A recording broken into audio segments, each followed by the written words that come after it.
അസ്സലാമു അലൈക്കും വറഹ്മത്തുള്ളാഹി. രണ്ടാം ക്ലാസ്സിലെ ലിസാനുൽ ഖുർആൻ അവസാനത്തെ പാഠം അഥവാ 10ാമത്തെ പാഠമാണ് ഇന്ന് നമ്മൾ പഠിക്കുന്നത്. 10ാമത്തെ പാഠത്തിൽ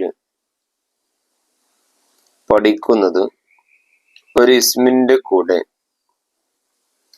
ഒരു യാ കൂട്ടിച്ചേർത്താൽ നമുക്ക് എന്റെ എന്ന് അർത്ഥം ലഭിക്കും.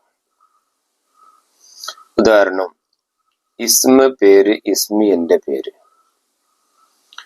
ദാരിസുൻ വിദ്യാർത്ഥി, ദാരിസി എന്റെ വിദ്യാർത്ഥി. കലമുൻ പേന, കലമി എന്റെ പേന. ഹക്കീബത്ത് ബാഗ്, ഹക്കീബത്തി എന്റെ ബാഗ്. കിതാബ് പുസ്തകം, കിതാബി എന്റെ പുസ്തകം. ഷജറത്ത് മരം, ഷജറത്തി എന്റെ മരം. ബൈത്ത് വീട്, ബൈത്തി എന്റെ വീട്. അഹ് സഹോദരൻ, അഹി എന്റെ സഹോദരി, എന്റെ സഹോദരൻ. അഹ് സഹോദരൻ, അഹി എന്റെ സഹോദരൻ. ഉഖ്ത് സഹോദരി, ഉഖ്തി എന്റെ സഹോദരി. ഇതുപോലെ ഓരോ ഇസ്മും പറഞ്ഞ് കുട്ടികൾ അതിന്റെ കൂടെ യാ ചേർത്തുകൊണ്ട് പറഞ്ഞ് പ്രാക്ടീസ് ചെയ്യാം. നമുക്ക് പാഠം വായിക്കാം. അദ്രസുൽ ആശിറു പാഠം 10. ഇസ്മി ജാസിമൻ, എന്റെ പേര് ജാസിമാണ്. ഇസ്മി ജാസിമൻ, എന്റെ പേര് ജാസിമാണ്. ഒന്നും കൂടി പറയാം. ഇസ്മി ജാസിമൻ, എന്റെ പേര് ജാസിം ആകുന്നു. ഇതുപോലെ നിങ്ങളെ പേര് ഇങ്ങനെ പറയാൻ പറ്റും. ഇസ്മി ഖദീജ, എന്റെ പേര് ഖദീജയാണ്. ഇസ്മി റാഷിദൻ, എന്റെ പേര് റാഷിദാണ്. അതുപോലെ നിങ്ങളെ പേരെന്താണോ അത് വെച്ചുകൊണ്ട് പറയാം. ഇസ്മി ജാസിമൻ, എന്റെ പേര് ജാസിം ആകുന്നു. ടെക്സ്റ്റ് ബുക്ക് നോക്കുക, വായിക്കണ ശ്രദ്ധിക്കുക. അന ദാരിസുൻ ഫി സഫി സാനി, ഞാൻ 2ാം ക്ലാസ്സിലെ വിദ്യാർത്ഥി ആകുന്നു. ഹാദാ കലമി, ഇത് എന്റെ പേനയാണ്. ഹാദിഹി ഹക്കീബത്തി, ഇത് എന്റെ ബാഗാണ്. ഫിൽ ഹക്കീബത്തി കിതാബൻ, ബാഗിൽ പുസ്തകം ഉണ്ട്. തിൽക ഷജറത്തുൻ, അത് മരമാണ്. അല ഷജറത്തി ഉറാബൻ, മരത്തിന്മേൽ കാക്ക ഉണ്ട്. ദാലിക ബൈത്തി, അത് എന്റെ വീടാണ്. ഫി ബൈത്തി അഹി വ ഉഖ്തി, എന്റെ വീട്ടിൽ എന്റെ സഹോദരനും എന്റെ സഹോദരിയും ഉണ്ട്. ഇനി നമുക്ക് തദ്രീബാത്ത് നോക്കാം. ഹയ്യ നുക്കമ്മിലു, വരും നമുക്ക് പൂരിപ്പിക്കാം. ഇസ്മി ജാസിമൻ, എന്റെ പേര് ജാസിമാണ്. അന ദാരിസുൻ ഫി സഫി സാനി, ഞാൻ 2ാം ക്ലാസ്സിലെ വിദ്യാർത്ഥിയാണ്.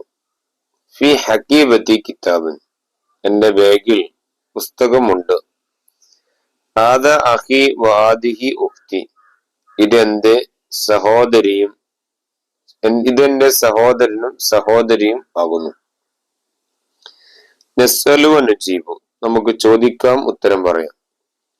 മൻ അൻത, നീ ആരാണ്? അന ദാരിസുൻ ഫി സഫി സാനി, ഞാൻ 2ാം ക്ലാസ്സിലെ വിദ്യാർത്ഥിയാണ്. അനിൽ കിതാബ്, നിന്റെ പുസ്തകം എവിടെയാണ്? അൽ കിതാബ് ഫിൽ ഹക്കീബത്തി, പുസ്തകം ബാഗിലാണ്. അനിൽ അബു വൽ ഉമ്മു, പിതാവും മാതാവും എവിടെ? അൽ അബു വൽ ഉമ്മു ഫിൽ ബൈത്തി, പിതാവും മാതാവും വീട്ടിലാണ്. അനിൽ ഉറാബ്, കാക്ക എവിടെയാണ്? അൽ ഉറാബു അൽ ഷജറ, കാക്ക മരത്തിന്മേലാണ്. വിദ്യാർത്ഥികൾ ശ്രദ്ധിക്കേണ്ടത്, ഇവിടെ ചോദ്യം തന്നിട്ട് ഉത്തരം എഴുതാനും ഉത്തരം തന്നിട്ട് ചോദ്യം എഴുതാനും ചോദിക്കും പരീക്ഷയ്ക്ക്. ശ്രദ്ധയോടുകൂടി എഴുതേണ്ടതാണ്. ഇനി നമുക്ക് അടുത്ത അഭ്യാസത്തിലേക്ക് പോകാം. നക്തുബു അർക്കാമൽ അഅ്ദാദ്, നമുക്ക് എണ്ണം കൊണ്ട് അക്കങ്ങൾ എഴുതാം. ഹംസത്തുൻ, അറബിൽ എങ്ങനെ എഴുതാം എന്ന് പഠിക്കാം. സമാനിയ, സബ്അത്ത് സിത്തത്ത്. ഖംസത്ത് 5, സമാനിയത്ത് 8, സബ്അത്തിന് 7, സിത്തത്തിന് 6. അറബിയിൽ അക്കങ്ങൾ എഴുതൽ നമുക്ക് പരിശീലിക്കാം. ഇനി അടുത്ത ചോദ്യമാണ് നഖ്റു വനസ്തഅ്മിലുൽ മുഫ്രദാത്തില്ലതി ദറസ്നാ കമാ ഫിൽ മിസാലി. ഉദാഹരണത്തിൽ തന്നതുപോലെ നമ്മൾ പഠിച്ച പദങ്ങൾ പ്രയോഗിച്ച് വായിക്കാം. ഇനി നമുക്ക് നമ്മൾ മുൻകഴിഞ്ഞ പാഠങ്ങളിൽ പഠിച്ച പദങ്ങൾ എഴുതി വായിക്കാം. അന ദാരിസുൻ അന ഉസ്താദുൻ. ഹാദാ ദീക്കുൻ ഹാദാ കലമുൻ. ആദിഹി ഷജറത്തുൻ ഹാദിഹി സഗറത്തുൻ. അന്ത ഇബ്നുൻ അന്ത നൂരി. അന്തി ബിൻതുൻ അന്തി ദാരിസത്തുൻ. മാ ഹാദാ മാ ഹാദിഹി. മൻ തിൽക മൻ ദാലിക. ദാലിക ബാമിയ ദാലിക ബുർത്തുകാലൻ. തിൽക തുഫാത്തുൻ തിൽക ബിത്തിഹത്തുൻ. അല യദി സഅത്തുൻ അൽ ഹകീബത്തു അല ത്വാവില. ഫി ബൈതി ദറാജത്തുൻ അൽ മുഅല്ലിമു ഫി സഫി. ഐനൽ കഅബ ഐനൽ ഉമ്മു.